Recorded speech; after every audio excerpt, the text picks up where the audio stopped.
Part 23, Chapter 12.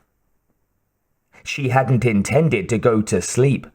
All she'd wanted was to share a little space, some warmth, and a few moments of quiet with the girl. But her body knew what she needed better than she did. When she relinquished control and allowed it the chance to minister to its own requirements, it took over immediately. Ripley awoke with a start and just missed banging her head against the underside of the cot. She was wide awake instantly. Dim light from the med lab filtered into the operating room. Checking her watch, she was startled to find that more than an hour had passed. Death could have visited and departed in that much time, but nothing seemed to have changed. No one had come in to wake her, which wasn't surprising. Their minds were occupied with more important matters. The fact that she'd been left alone was, in itself, a good sign.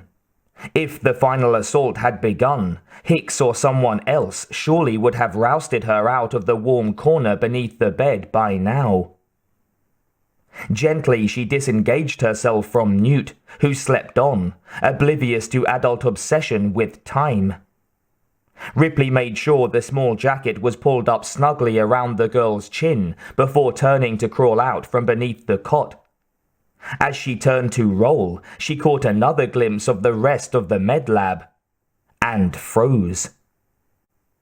The row of stasis cylinders stood just inside the doorway that led towards the rest of Hadley Central. Two of them were dark, their tops hinged open, the stasis fields quiescent. Both were empty. Hardly daring to breathe, she tried to see into every dark corner, under every counter and every piece of freestanding equipment. Unable to move, she frantically tried to assess the situation as she nudged the girl sleeping behind her with her left hand. "Newt," she whispered.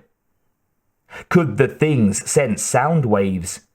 They had no visible ears, no obvious organs of hearing, but who could tell how primitive alien senses interpreted their environment? "Newt, wake up." "What?"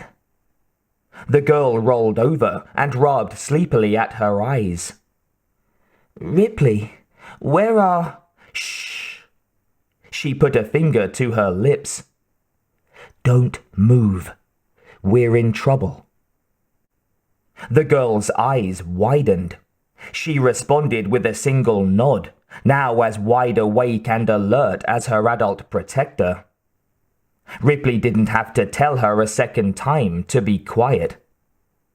During her solitary nightmare sojourn deep within the conduits and service ducts that honeycombed the colony, the first thing Newt had learned was the survival value of silence. Ripley pointed to the sprung stasis tubes. Newt saw and nodded again. She didn't so much as whimper. They lay close to each other and listened in the darkness, listened for sounds of movement, watching for lethal low-slung shapes skittering across the polished floor. The compact space heater hummed efficiently nearby. Ripley took a deep breath, swallowed, and started to move. Reaching up, she grabbed the springs that lined the underside of the cot and began trying to push it away from the wall. The squeal of metal as the legs scraped across the floor was jarringly loud in the stillness. When the gap between the bed rail and wall was wide enough, she cautiously slid herself up, keeping her back pressed against the wall. With her right hand, she reached across the mattress for the pulse rifle. Her fingers groped among the sheets and blanket. The pulse rifle was gone. Her eyes cleared the rim of the bed. Surely she'd left it lying there in the middle of the mattress. A faint hint of movement caught her attention, and her head snapped around to the left. As it did so, something that was all legs and vileness jumped at her from its perch at the foot of the bed. She uttered a startled, mewling cry of pure terror and ducked back down. Horny talons clutched at her hair as the loathsome shape struck the wall where her head had been a moment earlier. It slid, fighting for a grip, while simultaneously searching for the vulnerable face that had shown itself a second ago.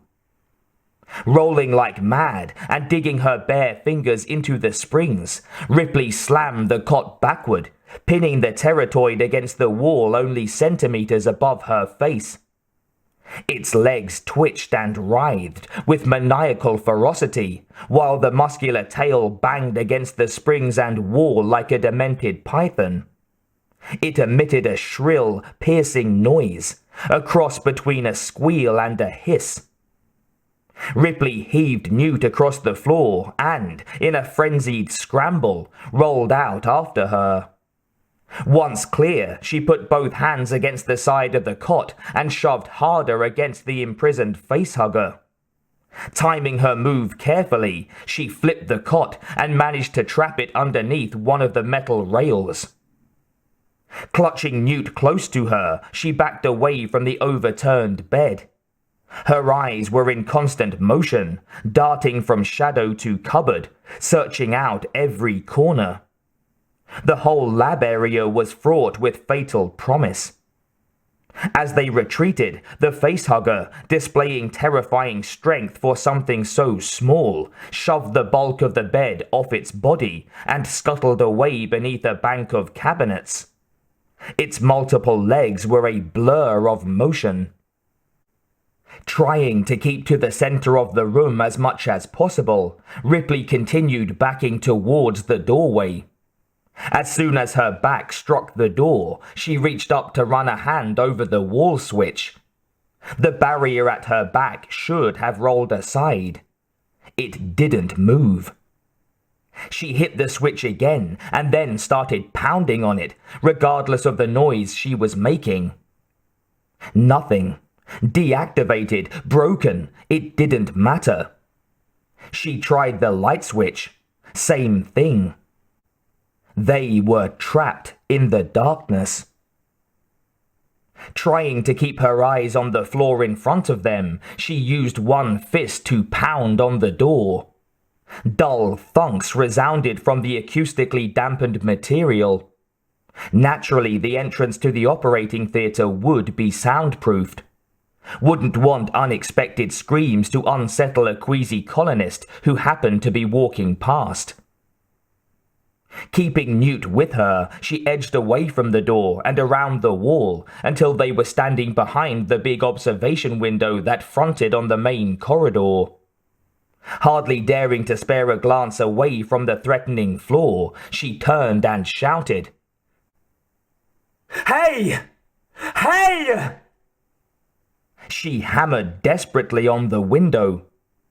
No one appeared on the other side of the triple-glazed transparency. A scrabbling noise from the floor made her whirl. Now Newt began to whimper, feeding off the adult's fear. Desperately, Ripley stepped out in line with the wall-mounted video surveillance pickup and began waving her arms. "Hicks! Hicks!" There was no response. Not from the pickup, nor from the empty room on the other side of the glass. The camera didn't pan to focus on her, and no curious voice came from its speaker. In frustration, Ripley picked up a steel chair and slammed it against the observation window. It bounced off without even scarring the tough material. She kept trying, wasting her strength. The window wasn't going to break, and there was no one in the outer lab to witness her frantic efforts. She put the chair aside and struggled to control her breathing as she surveyed the room. A nearby counter yielded a small high-beam examination light. Switching it on, she played the narrow beam over the walls.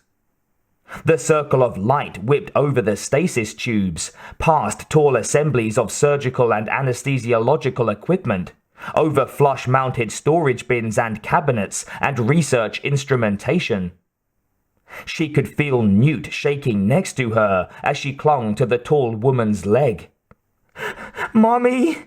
Mommy!" Perversely, it helped to steady Ripley. The child was completely dependent on her, and her own obvious fear was only making the girl panic. She swept the beam across the ceiling, brought it back to something. An idea took hold. Removing her lighter from a jacket pocket, she hastily crumpled together a handful of paper gleaned from the same cabinet that had provided the beam. Moving as slowly as she dared, she boosted Newt up onto the surgical table that occupied the center of the room, then climbed up after her. "Mommy? I mean Ripley? I'm scared." "I know, honey," she replied absently. "Me too." Twisting the paper tightly, she touched the lighter's flame to the top of her improvised torch. It caught instantly, blazing towards the ceiling. She raised her hand and held the fire towards the temperature sensor at the bottom of one of the medlab's fire control sprinkler heads. Like much of the self-contained safety equipment that was standard issue for frontier worlds, the sprinkler had its own battery-powered backup power supply. It wasn't affected by whatever had killed the door and the lights. The flames rapidly consumed her handful of paper, threatening to burn her ungloved skin. She gritted her teeth and held tight to the torch as it illuminated the room, bouncing off the mirror-bright surface of the globular surgical instrument cluster that hung suspended above the operating table. "Come on! Come on!" she muttered tightly. A red light winked to life on the side of the sprinkler head as the flames from her makeshift torch finally got hot enough to trigger internal sensors. As it was activated, the sensor automatically relayed its information to the other sprinklers set into the ceiling. Water gushed from several dozen outlets, flooding cabinets and floor with an artificial downpour. Simultaneously, the operations complex fire alarm came to life like a waking giant. In Operations Central, Hicks jumped at the sound of the alarm. His gaze darted from the tactical console to the main computer screen. One small section of the floor plan was flashing brightly.